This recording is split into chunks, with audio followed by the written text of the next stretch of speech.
Hello दोस्तों, welcome back to my channel. मेरे एक और वीडियो में आप सबका बहुत बहुत स्वागत है। पीएम किसान सम्मान निधि योजना में 11वीं किस्त को लेकर लगातार सवाल आ रहे हैं, लगातार कमेंट्स आ रहे हैं कि सर ये 11वीं किस्त कब तक आएगी और ये किन लोगों को मिलेगी। तो इसके लिए कुछ अपडेट है जो मैंने सोचा आपको बता दूं। सॉरी। तो अपडेट उसको इसके बारे में ये निकल करके आ रही है कि अगर आप जानना चाहते हैं कि हमारी 11वीं किस्त आएगी या नहीं आएगी या कब तक आएगी, तो पूरी डिटेल में इस वीडियो में बताने वाला हूं। आपको पूरी वीडियो पूरी देखनी है और छोटी सी वीडियो है, सारी डिटेल इसमें आपको दी जाएगी। सबसे पहले आपको क्या करना है, अपना बेनिफिशियरी लिस्ट जो है वो ऑफिशियल जो पीएम किसान सम्मान निधि योजना का ऑफिशियल वेबसाइट है वहाँ से जा करके अपना बेनिफिशियरी लिस्ट जो है ओपन करना है। वहाँ पूरा फॉर्म जब आपके सामने स्टेटस ओपन हो करके आएगा तो मैं जो बात बता रहा हूं वो चीज आपको पॉइंट टू पॉइंट देखना है। किस तरीके से चेक करना है वो भी मैं इसी वीडियो में आपको बता देता हूं। पहले मैं बता दूं, आपको सबसे पहले ये देखना है कि आपका वहां पर अकाउंट नंबर शो हो रहा है या नहीं हो रहा है। पीएफएमएस जो है वो एक्सेप्ट है या रिजेक्ट है। आधार कार्ड जो है वो एक्टिव है या इनएक्टिव है। जो पेमेंट मोड है वो आधार मोड है, आधार बेस्ड मोड है या अकाउंट मोड है। ये सारी चीजें देखनी है। और जो रिस्पॉन्स है उसका यानी अपडेटिंग रिस्पॉन्स जो है वो किस डेट में है, यानी आपका स्टेटस जो है वो अपडेट कब हुआ है ये भी आपको देखना है। और आपने ई-केवाईसी करवाया या नहीं करवाया है, ये सारी चीज़ें आपको देखनी है। अगर ये सारी चीज़ें कंप्लीट है तो आपका पैसा आएगा, इसमें कोई प्रॉब्लम नहीं है। उसके लिए मैंने एक छोटी सी वीडियो बना रखी है कि किस जगह पे क्या क्या चीज़ होनी चाहिए। आपके फॉर्म में अगर कुछ प्रॉब्लम है तो आप इस फॉर्म से मिलान कर सकते हैं कि आपका पैसा आएगा या नहीं आएगा। और एक जो सबसे बड़ी पॉइंट है वो देख करके आप पता लगा सकते हैं कि आपका पैसा आएगा या नहीं आएगा। वैसे तो जो पेमेंट उसका प्रोसेस का जो अपडेट आया है, बहुत से लोगों का बहुत दिन से पेंडिंग पड़ा है। तो वो लोग भी सवाल कर रहे हैं कि सर मेरा बहुत दिन से पेंडिंग पड़ा है पेमेंट प्रोसेस और उसके पहले कोई अपडेट उसमें इंक्लूड नहीं हुआ है, जैसे आरएफटी हुआ, एफटीओ हुआ और स्टेट अप्रूवल हुआ, ये सारी चीज़ें नहीं दिखा रहा है। बहुत दिन से मेरा पेमेंट प्रोसेस दिखा रहा है। तो उन लोगों का क्या होगा?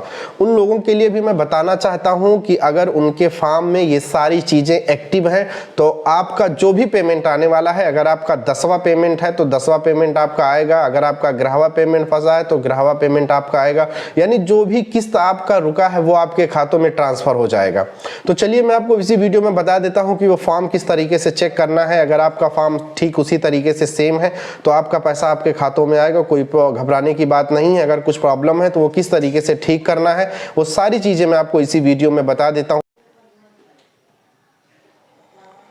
तो ये वो फॉर्म है जहाँ पे मैं आपको दिखा देता हूँ कि ये किस तरीके से करना है, फॉर्म में क्या क्या चीज़ें दी गई हैं और कैसे चेक करना है, वो सारा डिटेल मैं आपको इसी में दिखा देता हूँ। सबसे पहले आप देखेंगे ये फॉर्म जो है इसमें बहुत प्रॉब्लम है, ठीक है। इसमें ये प्रॉब्लम है, जो सबसे बड़ा मेन प्रॉब्लम आपको दिखाई देगा, ये आप पेमेंट मोड जो है वो चेक करेंगे तो अकाउंट है, इसे आधार मोड होना चाहिए। और उसके बाद जो इस फॉर्म में प्रॉब्लम है, पीएफएमएस रिस्पॉन्स डेट यहाँ पर शो नहीं कर रहा है, जबकि ये यहाँ पर शो होना चाहिए था। रजिस्ट्रेशन डेट अगर आप देखेंगे तो इनका 8/3/2019 का रजिस्ट्रेशन डेट है। और उसके बाद ये अगर आधार मोड हो जाता तो आईएफएससी कोड जो यहाँ पर शो कर रहा है वो यहाँ पर शो नहीं करता। बाकी इनका मोबाइल नंबर शो कर रहा है वो मैटर नहीं करता है।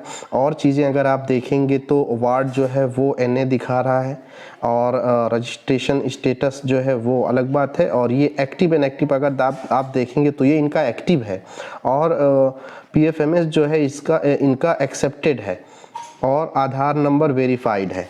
लेकिन फिर भी इनका पेमेंट मोड जो है वो अकाउंट मोड है। रिस्पॉन्स डेट जो है वो यहाँ पर शो नहीं कर रहा है। इसकी वजह से आप यहाँ पर देखेंगे इन्हें सिर्फ कितना किस्त मिला है, सिर्फ 3 किस्त मिला है। 1 किस्त, 2 किस्त, 3 किस्त। ये चौथी किस्त जो है नहीं आया है, 5वीं नहीं आया है और ये 6ठी, 7वीं, 8वीं, 9वीं, 10वीं ये सारी किस्त इन्हें नहीं मिली है। तो सबसे बड़ी वजह है इनकी क्या बनी है कि इन्होंने आज तक ई-केवाईसी नहीं करवाया था। मैंने हाल ही में इनका केवाईसी किया है लेकिन केवाईसी इनका सक्सेसफुल हो गया था। फिर भी इनको ये करने की ज़रूरत है कि एक बार इनको बायोमेट्रिक जो है ई-केवाईसी करवाना होगा। उसके बाद इनको फॉर्म जो है जो इन्होंने अप्लाई करवाया था वो फॉर्म और आधार जो है वो दोनों पहले इनको मैच करना है। दोनों नाम जो है वो दोनों सेम है या नहीं है। नाम दोनों अगर सेम होगा तो इनका फॉर्म जो है वो एक्टिव हो जाएगा। पेमेंट मोड जो है वो अकाउंट मोड से आधार मोड हो जाएगा। तो इनको मैं अभी जाके ये सलाह देता हूँ कि आपके फॉर्म में प्रॉब्लम है। ये सारी चीज़ें जो थी जो मैंने पॉइंट टू पॉइंट बता दिया है, लेकिन जिनका सही रहेगा उनका क्या क्या आएगा ये भी मैं इसी वीडियो में बता देता हूँ। आप ये देखेंगे कि जिनका सही रहेगा उनका ये IFSC कोड जो है वो नहीं शो होगा। IFSC कोड यहाँ पर जो दिखा रहा है ये शो नहीं होगा। बाकी यहाँ पर जो रिस्पॉन्स डेट दिखा रहा है वो रिस्पॉन्स डेट दिखाएगा और जल्दी का यानी मार्च का या अप्रैल का ऐसे ही इनका रिस्पॉन्स डेट दिखाएगा। और पेमेंट जो है वो अकाउंट मोड नहीं आधार मोड होकर के आएगा।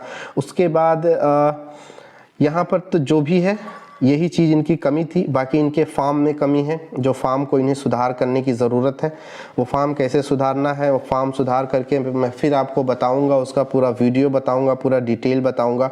अगर आपको कुछ भी समझ में नहीं आएगा तो मुझे बताना, मैं उसके लिए कोई अलग से उपाय करूँगा। डायरेक्टली आपसे बात करने की कोशिश करूँगा कि जो आपके फॉर्म में प्रॉब्लम है वो सही हो जाए। अब ये सबसे बड़ी बात आपको पॉइंट ध्यान देना है कि जिनका पेमेंट आने वाला है यानी जिनका पेमेंट आएगा, जिन्हें कोई प्रॉब्लम नहीं है, जिनके फॉर्म में कोई प्रॉब्लम नहीं है, जिनका जो भी पेमेंट रुका है 10वां 9वां 8वां 11वां उनका क्या दिखाएगा, ये बात आपको ध्यान से देखनी है। तो ये चीज़ क्या होगा, मान लिया ये छठा इंस्टॉलमेंट है, छठे इंस्टॉलमेंट पे पेमेंट प्रोसेस दिखाएगा। किसी का 4 या 5 पेमेंट जो पहले रुका हुआ है वो सारा पेमेंट जो है पेमेंट प्रोसेस दिखा रहा है, लेकिन इनका जो है कुछ नहीं दिखा रहा है, सादा सादा दिखा रहा है। लेकिन जिनका आने वाला होगा, जिनका पेमेंट प्रोसेस दिखा रहा है, उनका 1-2 दिन लेट हो सकता है। ठीक है, हो सकता है उनका फॉर्म पहले अपडेट हो गया हो, तो उनको घबराने की ज़रूरत नहीं है कि मेरा ज़्यादा दिन से पेमेंट प्रोसेस दिखा रहा है तो मेरा पैसा आएगा या नहीं आएगा। लास्ट ऑप्शन जो है, लास्ट अपडेट जो है वो पेमेंट प्रोसेस ही है। अगर आपके फॉर्म में जितने भी इंस्टॉलमेंट में पेमेंट प्रोसेस दिखा रहा है तो वो पैसा आपके खातों में ट्रांसफ़र हो जाएगा, आपको उसके लिए कोई परेशानी नहीं होगी। अगर जिनका पेमेंट प्रोसेस दिखा रहा है उनको अब कुछ भी करवाने की ज़रूरत नहीं है।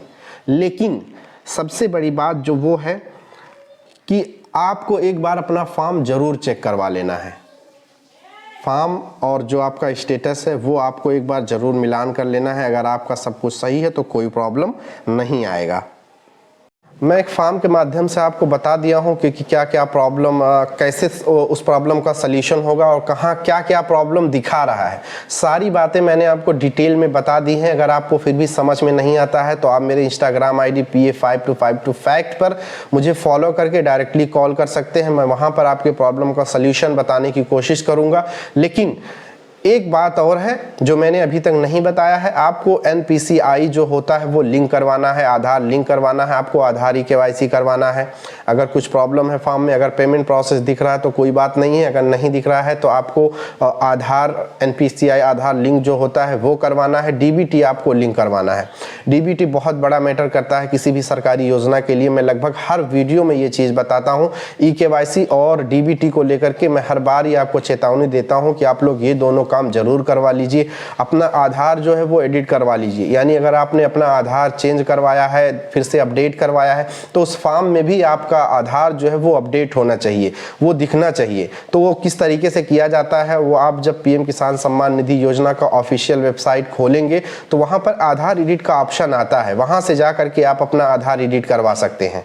वहाँ से अगर करेंगे तो जो भी आपका नया अपडेट होगा वो वहाँ पर चला जाएगा, फिर DBT के माध्यम से आपका पैसा आपके खातों में ट्रांसफ़र हो जाएगा।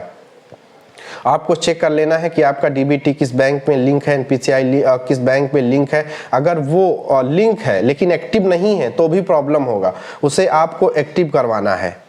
उसे ले जा करके आपको बैंक पे जाना होगा, वहाँ पर जा करके आपको एक्टिव करवाना होगा। उसके लिए मैंने पूरी वीडियो बना रखी है। तो ये अपडेट जो था वो मैंने आपको बता दिया है पॉइंट टू पॉइंट। अगर आपको फिर भी कोई प्रॉब्लम आ रहा है तो मैंने जो चीज़ें बताई हैं फॉलो करके मुझे आप डायरेक्टली कॉल कर सकते हैं। उसके बाद मैं जो भी प्रॉब्लम होगा वो सॉल्व करने की कोशिश करूँगा। तो इस वीडियो में इतना ही दोस्तों। Thank you so much, love you all.